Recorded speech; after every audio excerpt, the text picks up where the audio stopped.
What is up, folks? It is your boy NoBribe, and we are having a very serious conversation here. Absolutely little mirth.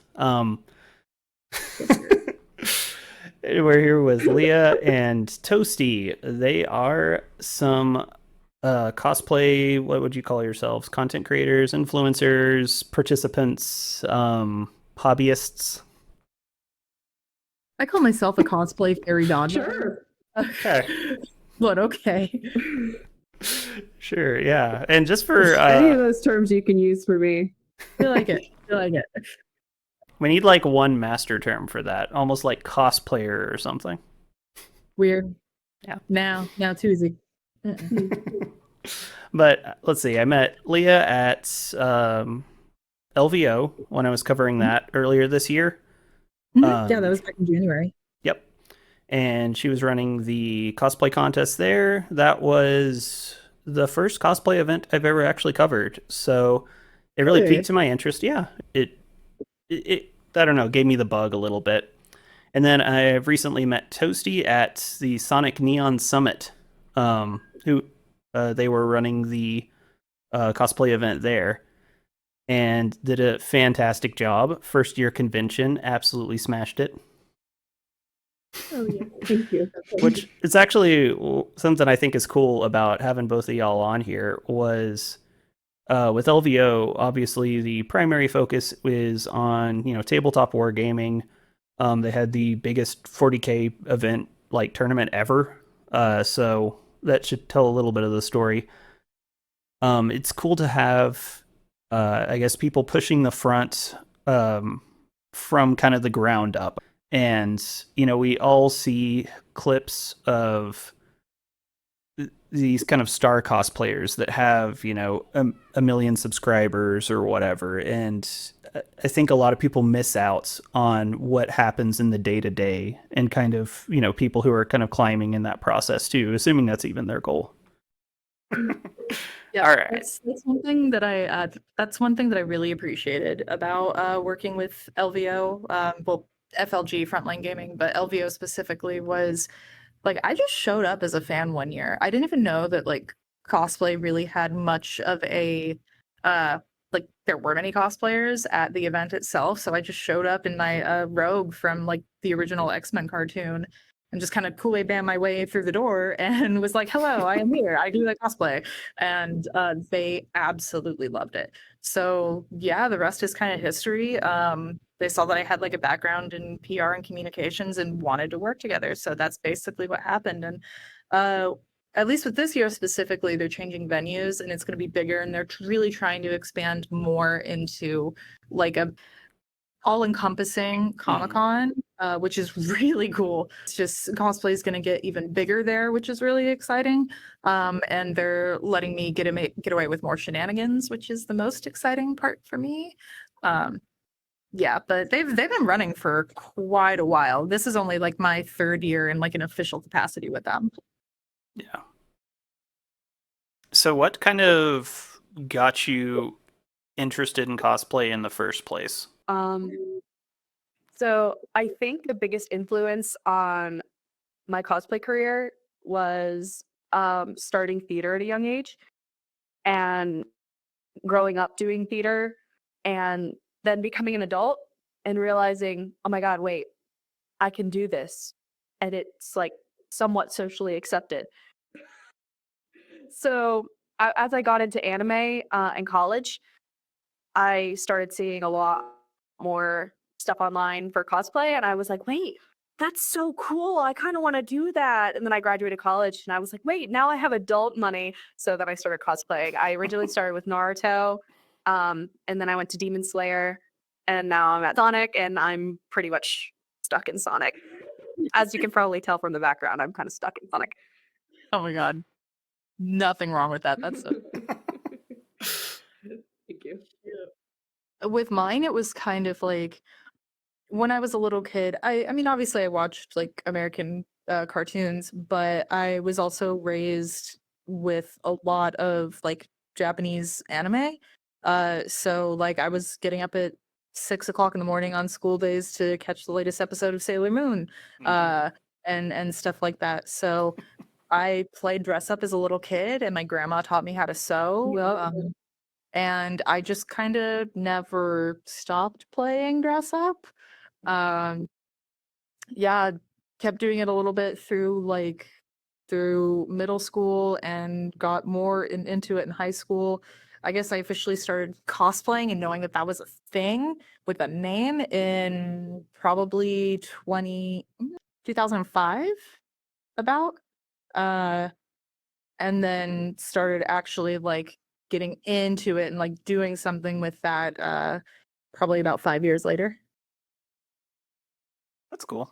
So you've been doing it for a couple minutes here. I'm old, it's fine. Yeah.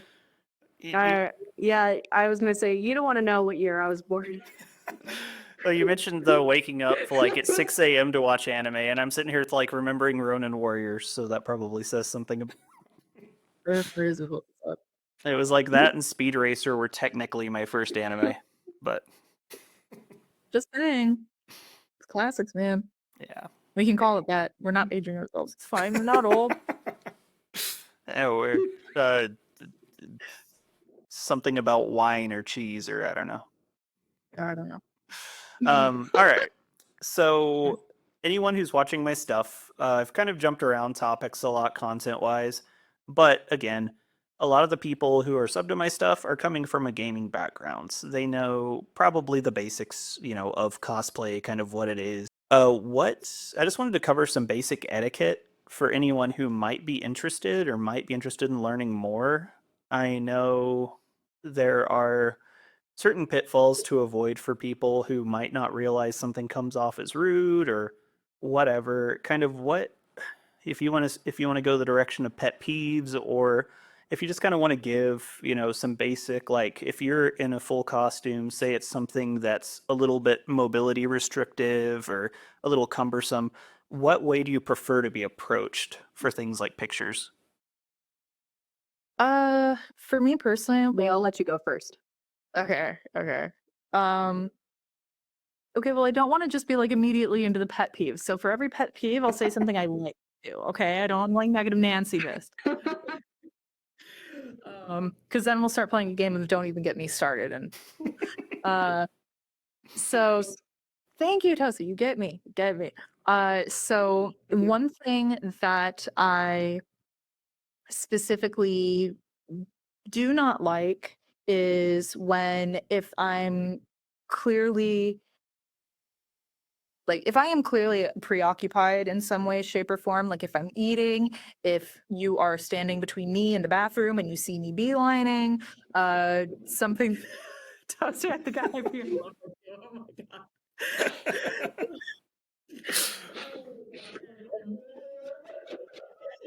Please no, keep talking. Please say it louder for the people in the back, please. I'm eating. Please, no photos right now. Like stuff like that. And I have all the grace in the world because I understand that like we can all be in La La Land and just see the costume and get freaking excited. Or like not all of us read social cues the same way. So it just like might not even be on our radar. And that's totally fine. But just try to be a little aware of like, hey, if somebody's clearly like not if there would be several minutes for them to be ready for a photo, like just hold off. Like if you would really like a photo, just kind of wait where you can see me come out of the bathroom and get me when I'm not about to pee myself. Like just things of that nature, just some situational awareness in that aspect. One thing that I'm a huge fan of is if you have like if you're traveling or like walking around with somebody else, um, the like small really helpful thing is if you can ask them either in the moment or ahead of time like, hey, can you hold like my bag, the cosplayer's bag, something like that, just something to where it's like we don't have to like bend over, put stuff down, never put anything on like a vendor artist table because that's like super rude to their merchandise and their art. Just having somebody else as backup to be that other set of hands since we might not even have one set of working hands at that moment. Yeah, love it when people do. Right. I mean, I fully agree with everything Leah said. But For me, I think, it's very sweet when people come up and, say, "Oh my gosh, I love your cosplay." And then we have a little discussion about it. I love that. But then, people are like, "Oh, you have like you have a rip scene there." And I'm like, "Oh, what do you want me to do about it right now?" What do you like if something's falling off of my cosplay and like creating a safety hazard, that's one thing. But like a seed imperfection and they're like, "Oh yeah, that's not," and I'm like, "Okay." And Oh my god! do I look like I'm seriously? competing in the craftsmanship contest right now? Seriously. It's like common, like everyday, even out of cosplay decency. If you see something messed up on somebody else, if it'll take them 5 seconds or less to fix, cool, sure, mention it. If it would Exactly. require a sewing machine or I don't know, surgery or like whatever the hell else we're talking about, Yeah. inside thoughts. Yeah. And honestly, I've done more like performance type cosplay and stage presence more than I have done craftsmanship because that's just genuinely where I'm more comfortable. Um, and I specialize in makeup rather than sewing. I do builds, but it's kind of few and far between. So I mostly specialize in makeup. So, when people are like, "Oh, your false lash is falling off," I'm like, "Okay, great, thanks. Let me fix that." I kind of felt uncomfortable. But when people are like, your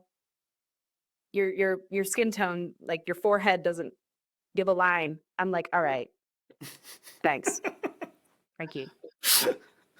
The photographer that I was working with could have told me that, but I mean, thank you, random person that is just walking by me at the con.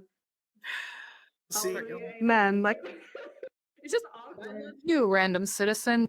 Well, I was just picturing like random like neckbeard stereotypes coming up and doing things, and then you're like talking about like makeup things. I'm just picturing like a neckbeard walking up and being like, "You should have used one shade darker." Like, uneven. I've had honestly, there've been really nice people. Like I had when I was Uzui Tengen at MegaCon last year or 2 years ago. What year is it? 2025. 2 years ago. Somebody came up to me and that was in like a more femme version, and it was a little spicy. I'm not even gonna lie. But that's Uzui Tengen for you. So somebody actually came up to me and he was like, "Hey, my friends and I had a dare. Can I pick you up for a picture?" And there are some cosplayers that would be like, "What the actual F? Like, please do not touch me." I'm one of those people that's like, "You know what? That's fire. Let's do it." So we did. But you have to ask permission before doing literally anything. That's pictures with the cosplayer, pictures of the cosplayer, touching the cosplayer's costume, touching the cosplayer's stuff, touching the cosplayer's handler. Need I go on? But that's my biggest thing. Oh my god, so true. like I want to say a lot of this is common sense, but that's why I'm asking the question for the sake. Common sense really is so common. Yeah. I have had so many amazing experiences with people that, are genuinely like, "Oh my gosh, you're like, your cosplay is amazing," or like, "I've seen you on social media." Like, "Wow, thank you. Thank you. That's really sweet." Well. But those little experiences are the things that need to be discussed because they're still happening and they're still happening to a lot of people. And it gets to a point sometimes where it becomes unsafe for some people. So that's why I'm glad you brought it up because Oh yeah. it's not even a pet peeve. It's honestly a matter of safety because some people be crazy, especially when they see an anime waifu. People be crazy. So thank you for bringing that up, honestly. I appreciate the enthusiasm, but just a little bit of decorum.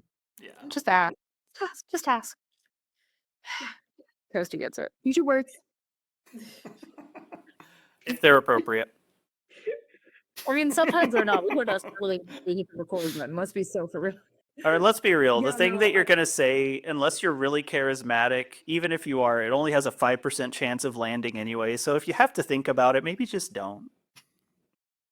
Yeah, and it's also like at raves, there's a lot of, out of convention raves. Like I'm going to a out of convention Sonic rave in Los Angeles next month, and I'm very excited for that. But it is 18 plus, and there's no dress code. So I already know what the cosplay is going to look like, and I'm very excited for that because I'm going to do the exact same thing. But it's also going to be very important to keep everybody in that venue safe, as well as, you know, those convention raves as well. Because I mean, I have been in more spicy cosplay before at a rave, and I was gross, like straight up. And I turned around and almost slapped a dude. Like, why are people still doing this in the year of our Lord 2025? Are you kidding me? It's like these behaviors have no place in just like polite society in general, and especially not when we're in a space where we're all coming together for like a true, like more niche mutual fandom and mutual appreciation. It's like, let's just have each other's back and try to have a good time. Like, we don't have to Right, exactly. meet close. Don't be gross. Yeah. Like, I'm so excited for this rave, and it's Sonic fans, and Sonic fans are 90% of the time, they're very awesome and they know better. I've noticed that about this fandom compared to like the anime fandom. I feel like some anime people just like, huh. But I've noticed with Sonic, it's not like that as much. So I'm very excited for this rave compared to, you know, like what MegaCon was. That's I got groped at MegaCon. Yeah. I haven't been back, unfortunately. It's It's on, but unfortunate. Like, traumatized. and it does suck that like this stuff even needs to be said anymore. I do think within Right. different nerd fandoms and things, there's a lot of people who may not. I mean, it's a stereotype, and I'm not dissing anybody, but there are a lot of people who may not socialize a lot or may not be very well socialized in Yeah. general. So on top of just people who have malicious intent, there are people who are going to come off the wrong way and do the wrong thing out of ignorance, and that doesn't make it any better. It doesn't make someone feel less unsafe because someone didn't mean it, you know what I mean? And it's just really good to I try to have grace. yeah. I try to have grace, but like there's a certain level. Yeah, and like having grace for people, like we can explain behaviors without excusing them. Mhm. So we're just all trying to get to a better spot together, and obviously it's still worth the growing pains because we're still doing it and we're all still here playing dress up like a bunch of goobers. So hell yeah. We'll get there. We'll get there. Yep. You Right. Okay. So, I have mentioned that I come from more of like a gaming or like gaming tournaments or whatever kind of backgrounds. Cosplay contests exist. Obviously, different events, from what I've seen, have some wildly different ways of scoring or kind of what the goal is. Bigger ones, it seems a little bit more uniform. Um, Admittedly, for the bigger contests, most of my knowledge comes from YouTube people talking about doing the events or people who are guest judges or things like that. And kind of, I've heard what they call the pitfalls of different things and whatever. My thing I want to ask about here is obviously this is a very big self expressive art form. It's something that a lot of people do purely out of passion. And you'll see all sorts of, I don't want to say effort in terms of like I'm judging people, but some people might, glue some ears on a headband, and wear a t-shirt. And then other people are going like full suits or, making armor or doing different things. There's different levels that people engage with the hobby and things. How do you feel like contests fit overall into like the cosplay like fandom ecosystem? Like what role do you think they play? I know that's a really broad question, but I appreciate that question, honestly. I do too. I very much do too. It's definitely a tough one because of how multifaceted it is. Like for me personally, I am not a competitive person. I genuinely do not like competition. So participating in cosplay contests is not my vibe. But I understand and appreciate that a lot of people like they are competitive. They want to like be better than XYZ. Like they want to feel like they really accomplished something with their builds. So I think that it's a very healthy way, or it can be a very healthy way, should be a very healthy way, to set a goal for yourself, to give yourself a timeline, to give yourself some sort of parameters in which to build under. It's just another form of structure, and if you enjoy competition and can deal with that in a healthy way, that's awesome. Cosplay contests are a really great way to get more eyes on your event. It's kind of silly to not take advantage of a costume contest for that social media impact. So you can get more people coming and even more people involved. So like rising tide raises all ships, right? So it's very impactful. And I think mostly in a positive way. But of course, we live in a society, so it's complex. It's definitely a complicated thing. Yeah, I would agree with that. I think all levels of cosplay competition have their place. Like, there is an argument that only craftsmanship should be allowed. And I completely disagree with that as someone who does more showcase competition. Because there are people who specialize in cosplay categories that are not sewing. Like, I specialize in makeup, but that's not going to win me a craftsmanship award. But being able to do things like AMV competitions or TikTok competitions or showcase or masquerade, those are the things that I can show my more performance level of talent without having to do a complete build. And I think that is valid and should be more, how do I say it, more accepted within the community. And I think it is for the most part, but there are still some people that say that, it should be only craftsmanship and there should be no other levels. Whenever we did Sonic Neon Summits, cosplay competition, whenever I was putting everything together and going over it with my executive team, we really wanted to make it so everybody had a category that they felt comfortable competing in. So we had a little guy, I think he was like 6 or 7 years old. He competed in showcase, and that was really cool. We did have a craftsmanship category, and we had showcase. And tell you, our showcase category, we had the most entries for. Huh. That alone should tell you how valuable a showcase is. Cosplay red carpets are also fantastic because there's no competition involved. You literally just walk, you get your pictures taken, and you walk off. And that's kind of what Showcase was, at least for Sonic Neon Summit. Other conventions, they do Showcase, and they do have awards for kind of like the best stage presence. Masquerade, it's more of like you put the skit together, you dance, you sing, you do whatever, and then you're judged based on that. We wanted to do that Sonic Neon Summit this year, but we didn't have enough interest, so that'll hopefully be next year. But it was really cool being able to be on the planning side of the competition because I really got to see what was important to people in terms of the contest environment. And it was really good to hear feedback from people like you, NoBribe, after the cosplay contest, hearing, hey, this went well, this was good about your stage presence. This is what could change. This is what we need to do next year, because that helps me improve. Because this is the first contest I've ever run. I was winging it. Oh, you too. Oh, good. It was good. I appreciate it. But it definitely helps me learn in the future because I've only ever been a contestant. So this was a totally new experience for me.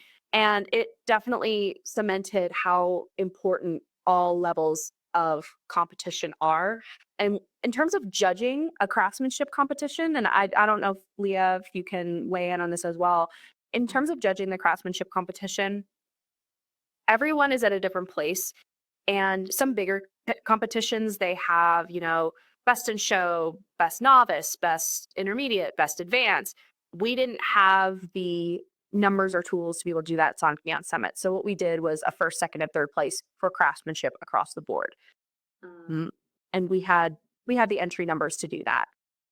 But, seeing as everybody's at a different level, we looked for some key things. We looked for cleanliness in the build. So seam work, sewing,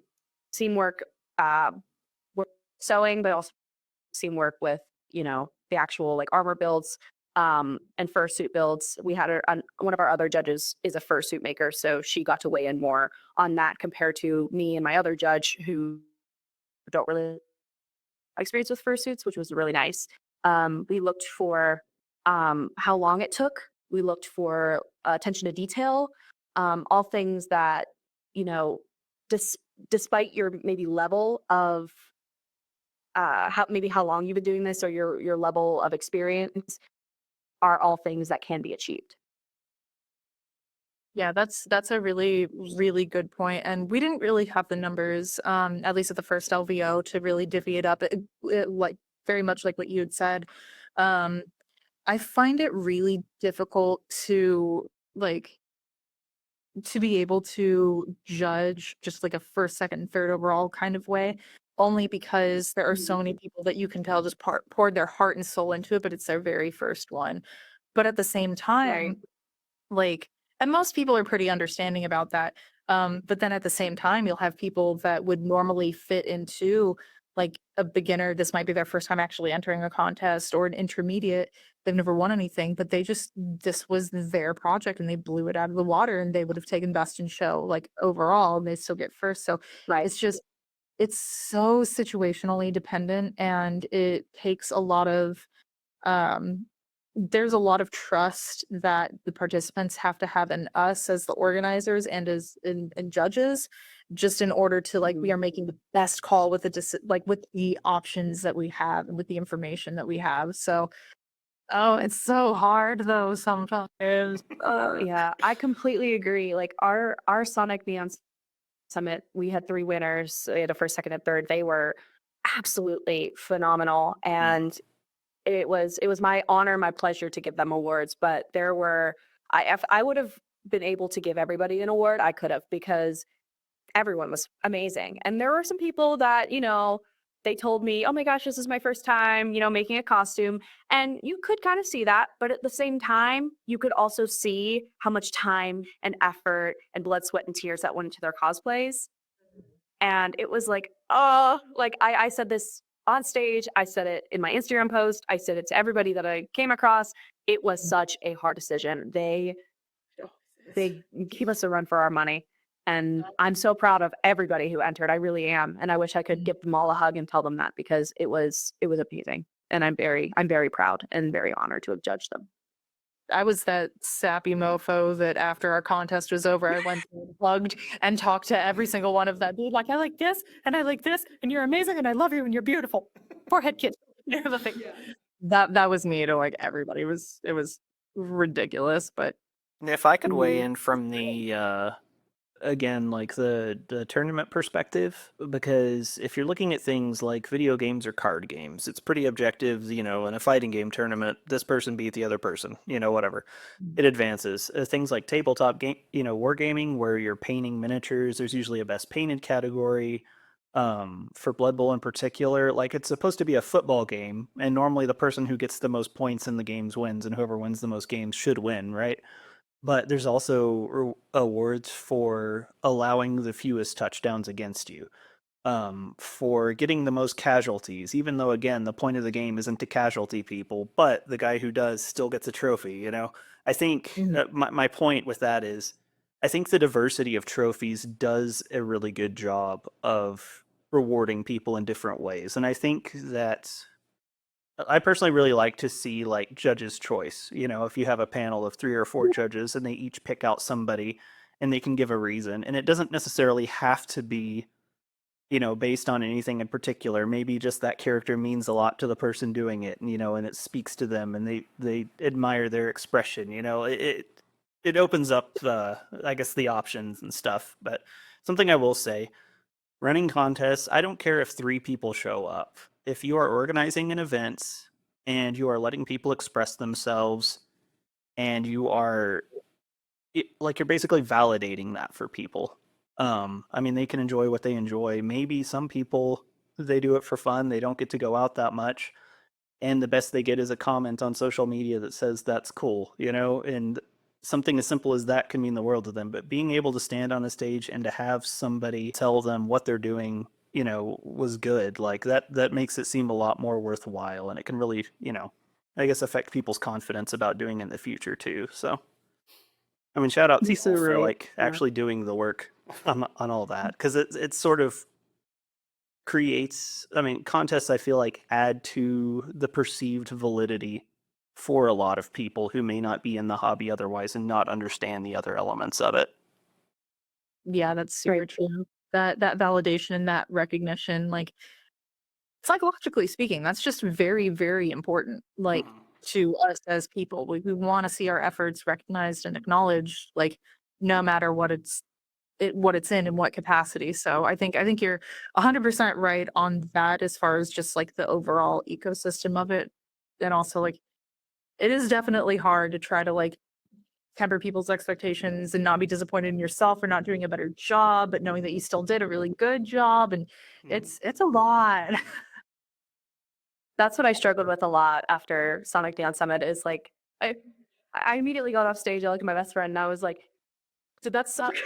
Was that horrible? Was it okay? And they were like, it was good. I was like,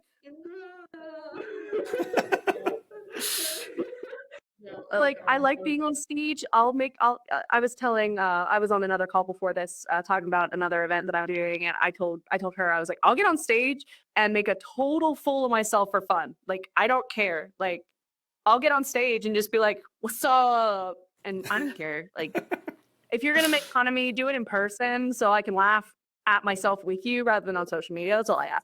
But anyway, I'm like, I really hope that people enjoy that because this was a featured event and this is an event that everyone was looking forward to. We had a great turnout. Like I got on stage and I saw everybody out there and I was like, I don't get stage fright anymore, but I looked out there and I was like, if this sucks, I swear to God. I was like, oh God, this is horrible. But I know that that's kind of like my self-criticism talking because yeah, I was the MC and I did the announcements and stuff, but the focus was not on me and it shouldn't have been. The focus was on our contestants. That's where it should have been. And that's what everybody told me. Like they were like, yeah, you ran a great show. And I was like, well, good. I'm glad because these people deserve to get recognized. Like, yeah. And that's what was important to me. I had to make sure that all the kindness and love was directed at them. I just wanted to make sure that I didn't mess it up so royally bad that the focus wasn't on them anymore. Do you know what I mean? So I really struggled with that after, but I do feel a little bit better now because a lot of people have been like, hey, you put on a great show. And I was like, all right. God. Well, you did. I could tell that you were able to like channel your, like, I guess the anxiety you were having into your theatrics. I was like, I could tell it was like, that's happening. You know, whatever. I know before, I think I talked to you a little bit like right before, and you were like really like stressed or whatever. And it was just like, it's like, I can tell this is going to be good because you actually care. And that's awesome. That's always good to see. That's so sweet. Oh my God. I'm glad the big smoke came off. Should I tell the story again? If you want to. So just for reference, for the humans who, you know, don't get to see the spicy behind the scenes. I was checking some audio levels and stuff, and then I jumped back into a crazy story. So I haven't even heard the full thing on this, but by all means, go right ahead. So not backstory, but what we were talking about just a minute ago was how Toasty was saying that they were totally okay with just like being a goofball up on stage because like as long as people are having a laugh and having a good time, it's fine. Like, and I feel very much the same way.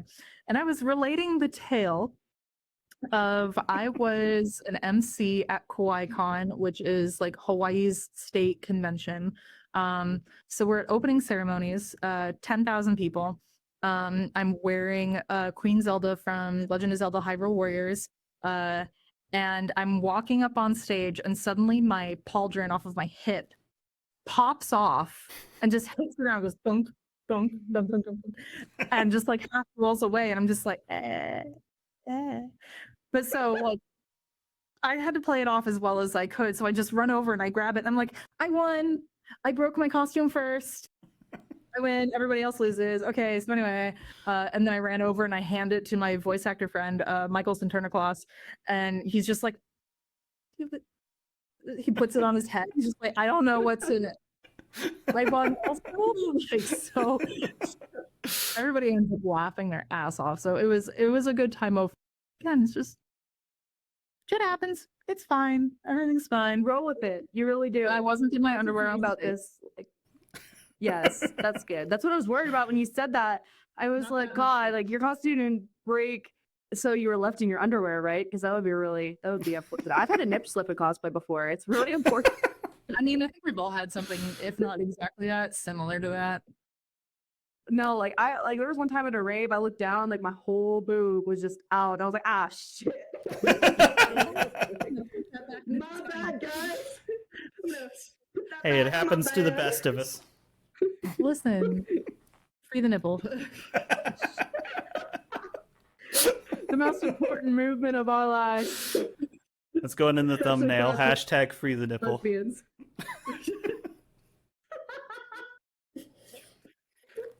Real. Oh, beautiful. I guess this actually kind of, well, for one, I'm just immediately thinking with my brain being my brain the way it is, in any kind of Zelda cosplay, if something falls off, I feel like you pick it up and go da da da da. But like, Why does that sound brand new? I should have done that though. I should have done that. but yeah, I also have the advantage of not having a bunch of people staring at me, so there's that.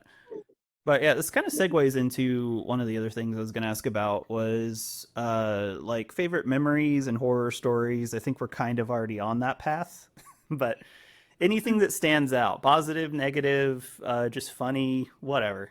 Like what comes to mind when I say favorite cosplay memories? Like over the years, like, okay, horror story, but not at a con or anything like that. I Mhm. was building Mercy from Overwatch, and my wings were done. They were drying, they were laid out, everything was good to go, PVC frame and everything. I hear a weird thunk, and then go into my workroom. My bookshelf had entirely collapsed and crushed my completed, like done how. I don't know.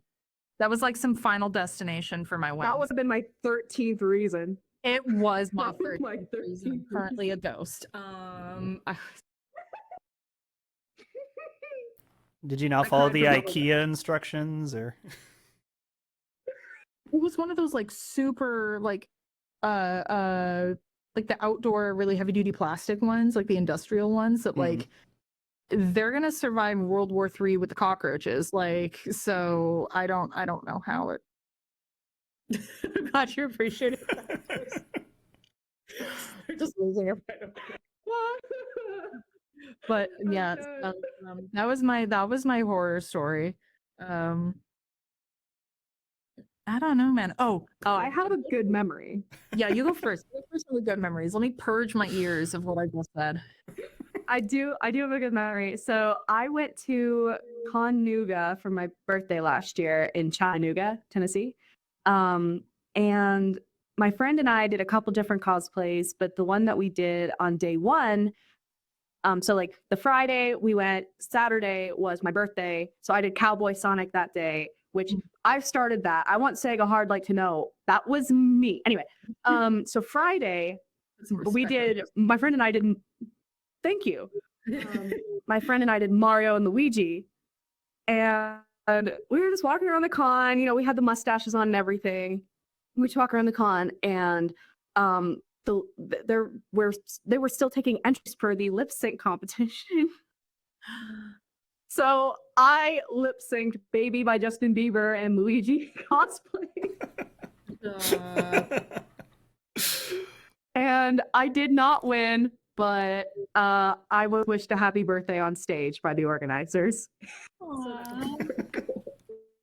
I'm done. That's amazing. Yeah.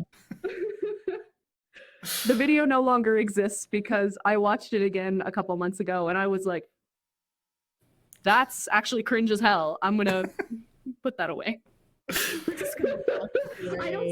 I don't say a lot of things are cringe as hell because number one, I'm a Sonic the Hedgehog fan. Number two, I'm a furry. And number three, I'm a cosplayer. Nothing is cringe anymore.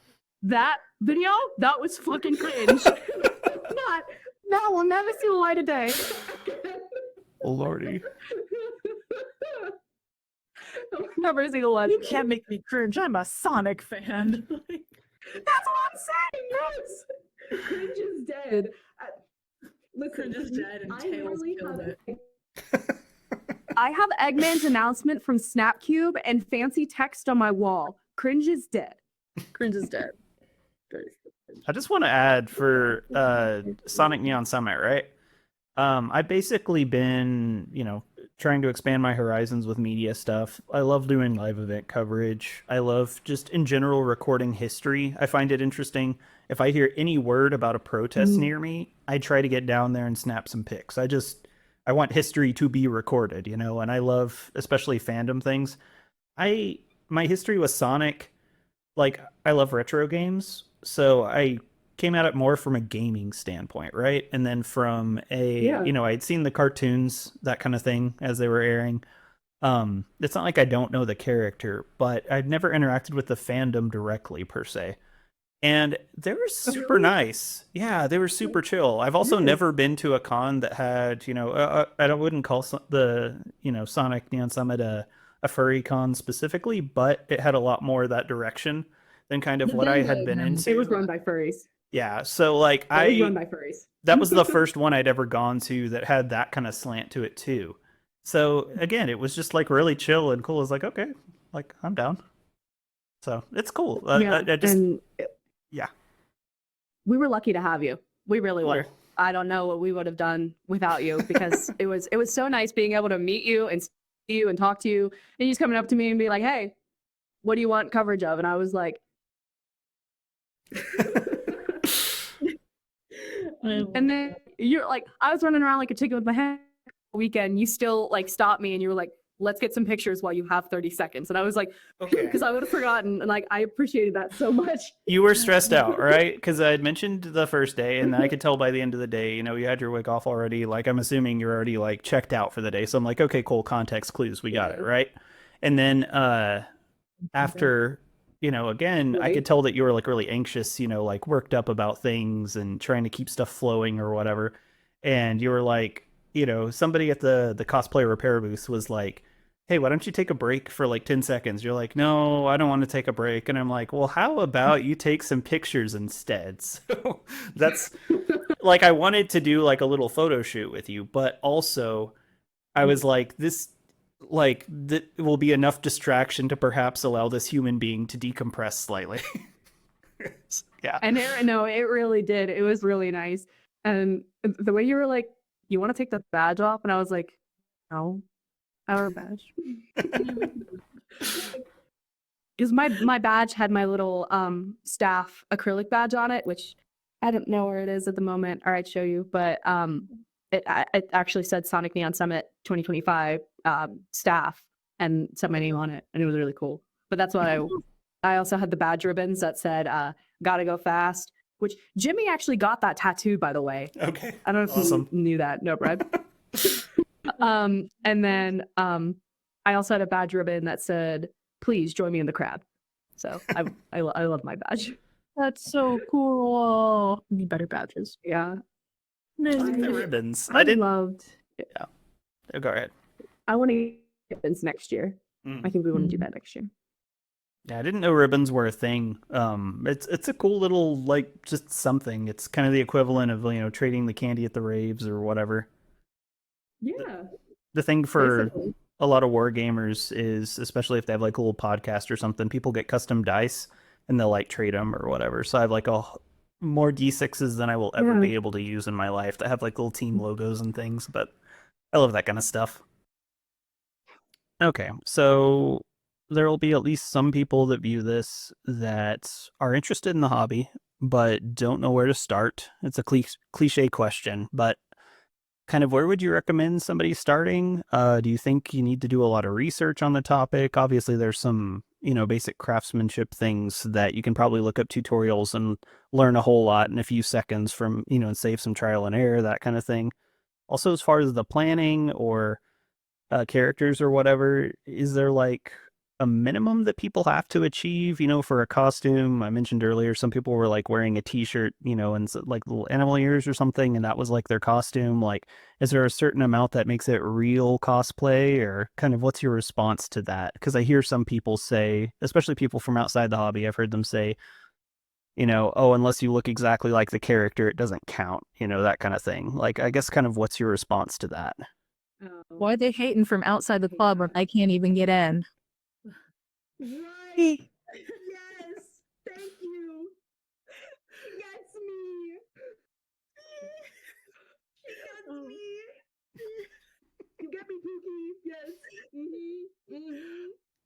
like, that's such horse shit. Because it's like, dude, look, Just dying over there. let's be so for real right now. Let's be so for real. So fucking for real. We're a bunch of grown ass adults playing dress up as fictional characters for funsies. How serious are we taking this right now? Not that serious. Jesus. That's fair. Sorry, I get so angry about cheese and rice. Cheese and rice. But like seriously, like my biggest thing is don't force anything that you are not comfortable with. Like your comfort is the number one thing. At Disneyland, adults aren't allowed to wear costumes. Right. So what grown-ups will do is they'll wear kind of themed outfits that have like whole themes and like similar hemlines and stuff like that. That's called Disney bounding. It's not cosplaying because you can't do that, but it's close enough to it. Really darn close. But it's really darn close, and the girlies who get it. So I think that Disney bounding, for lack of a better term, 'cause it's a great term, is a really good way to dip your toe into cosplay. You can remain comfortable, like you don't have to go crazy with building anything. You still get to start stretching that creative muscle with the combinations of clothes that you find. I think that's a great way to start. Also, from like when I started, there weren't any stores online where you could buy a pre-made costume online. Take advantage of those. Even if you don't like lift a finger, even if you just rip open the package and put it on, congratulations, you're still a real cosplayer who is really cosplaying. Like, don't let anybody else's like weird holier than thou crap get in the way of you playing dress up with us. Like, Yeah, no, I completely agree. And I was actually going to say the same thing about, buying your cosplay online. Like, there's literally nothing wrong with that. A lot of my cosplays are store-bought.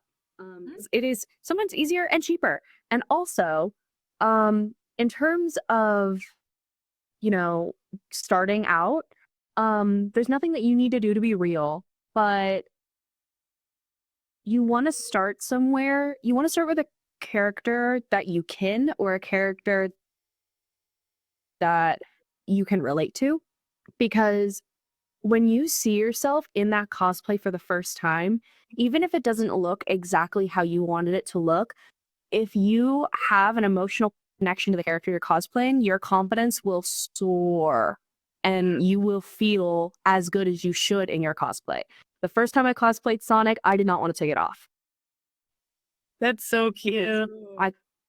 I kin Sonic, and like I made so many videos that first day that I still look back on and I'm like, wow, that was a really good day, because I looked in the mirror and I felt like myself. And that's what every cosplayer should aim to achieve, especially when cosplaying out for the first time, because you want to start somewhere where you feel comfortable. Kind of like what you were saying, Leah. You want to be comfortable.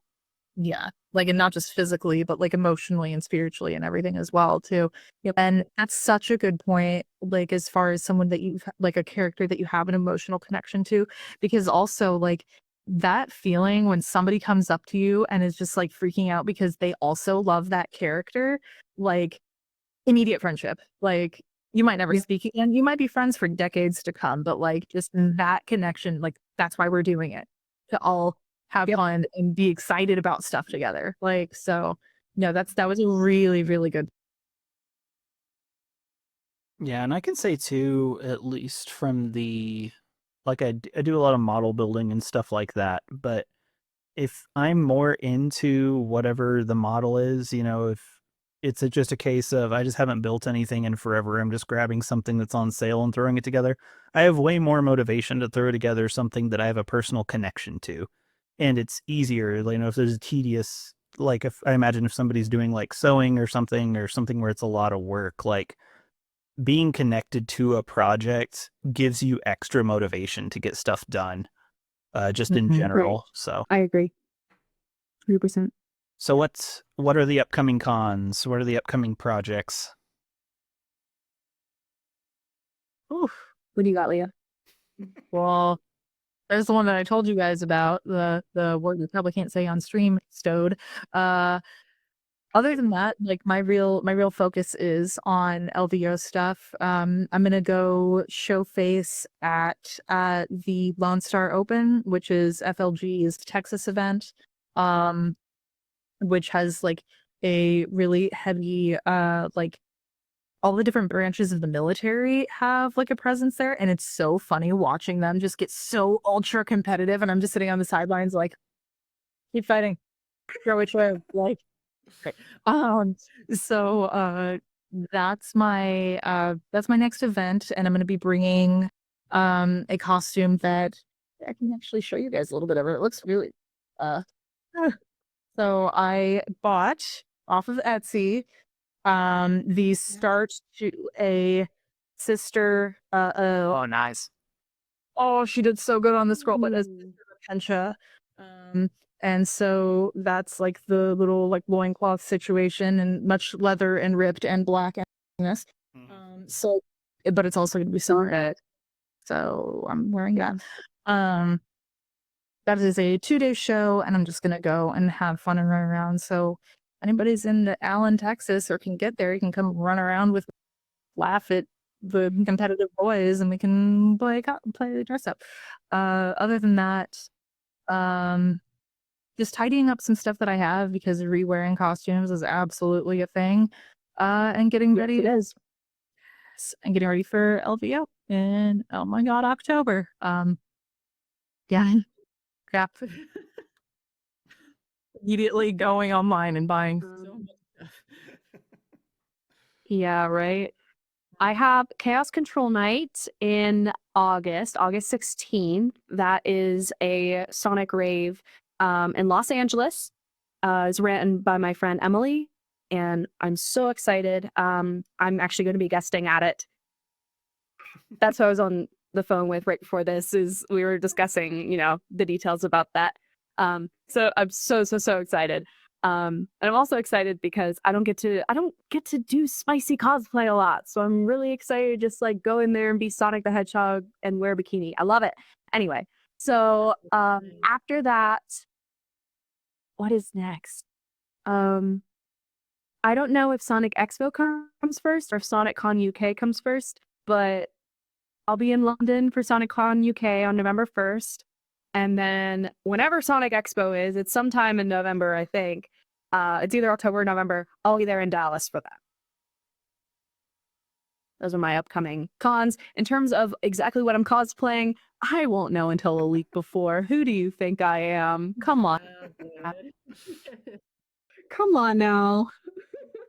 So funny. I just got confirmed for media for GalaxyCon San Jose, so Ooh. that one's gonna be big apparently. Like I think it's the closest in terms of size I've done was Level Up Expo, and yeah, I was like, oh, this is cool. I didn't expect to get approved. Like I applied like a month ago or something.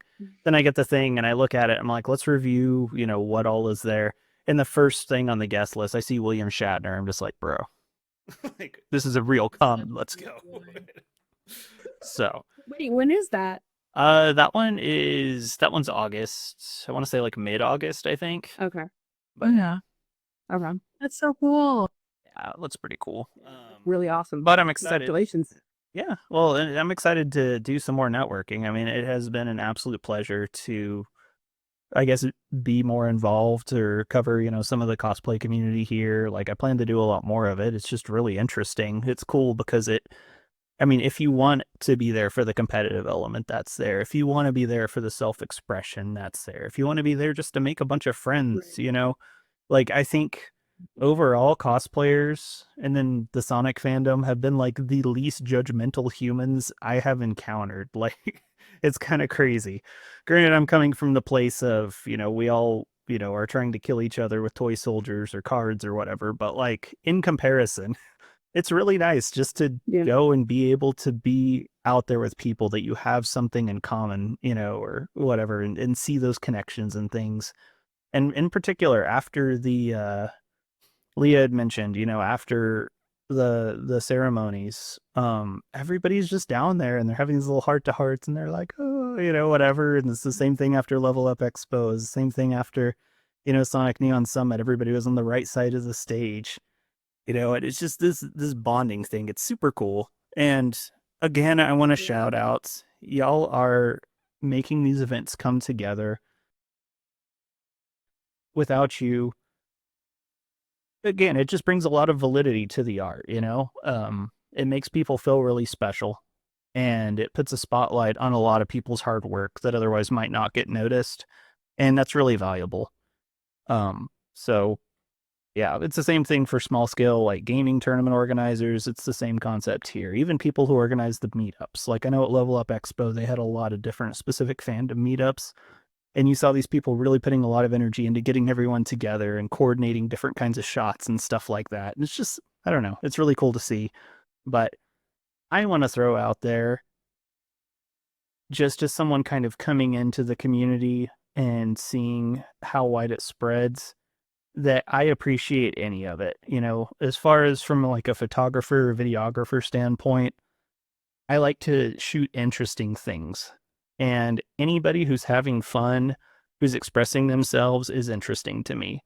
So at least from my perspective, like when it comes to the people wearing a t-shirt, or who put some puff paint, on a hat, like whatever it is, if you're into it, I'm gonna, and you look like willing, I'm gonna walk up and be like, hey, can I get a couple snaps, So just, it makes me happy that people get to enjoy stuff, on the level that they do. Yes. And in groups. And I think every con I've gone to also, you'll see people who know each other online and then finally get to meet in person. And those are always magic moments. Oh, those are my favorites. Yeah. All of my socials are at leahroseftw. Every single one. LEAH, rose like the flower, for the win. And yeah, you'll be able to find me basically everywhere. And I try to reply. And if I don't, it's probably because I'm playing Skyrim for the 47th.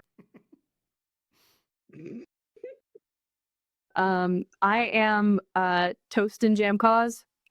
Toast, the letter N, jam, COS. Yeah, pretty much everywhere. I'm also super unique. That includes Discord, X, Twitch, Instagram, where the heck else? I don't know where else. You search it. Oh, TikTok. That's the other one. I don't know. Yeah, TikTok's the other one. But I am also, I'm gonna plug this one real quick. I'm also the president of Western Sonic Association, which is a group of Sonic fans across the West Coast, from Colorado to California, including British Columbia and Alberta, Canada. Which we're just trying to bring more events, Sonic events, to the West Coast. So I'm gonna plug that as well. We're at Western Sonic ASSOC on Instagram, and then Discord as well. But we're going to be talking about that a lot at Chaos Control Night. But I wanted to plug that because we're still little, we're still tiny, and we're looking for some executive team members to bring some really way past cool events to certain states. We have a Nevada team already. We have a California team already. We started a Colorado team already, but our home base is here in Denver. So we're hoping to bring a Denver event very soon. That would be so cool. Well, thank y'all again for taking the time to talk to me. I know coordinating things is always fun. We're all adult humans, but on top of that, like, just stuff piles on, and it by itself, being able to show up for a coordinated interview is a great trial, and I genuinely appreciate y'all taking the time for it. We also both have a very unique job. Yeah. So the fact that we happened to be both off on today was crazy. I'm still blown that actual The sigilling gods really, they cooked here. If y'all, cruise scheduling cooked. if y'all end up being besties, I get like 10% commission. I don't know what that looks like, but I'm just throwing that out there. That means I'll get you something at Taco Bell. Okay. I'm down. All right. Well, thank y'all once again. This has been hella fun. And anybody who's viewing, feel free to check out the socials, throw some likes, some subs, whatever that goes across the board. Check the description. You'll find all of the information you could ever possibly want and more. I'm going to overshare and trauma dump a little down there just for fun.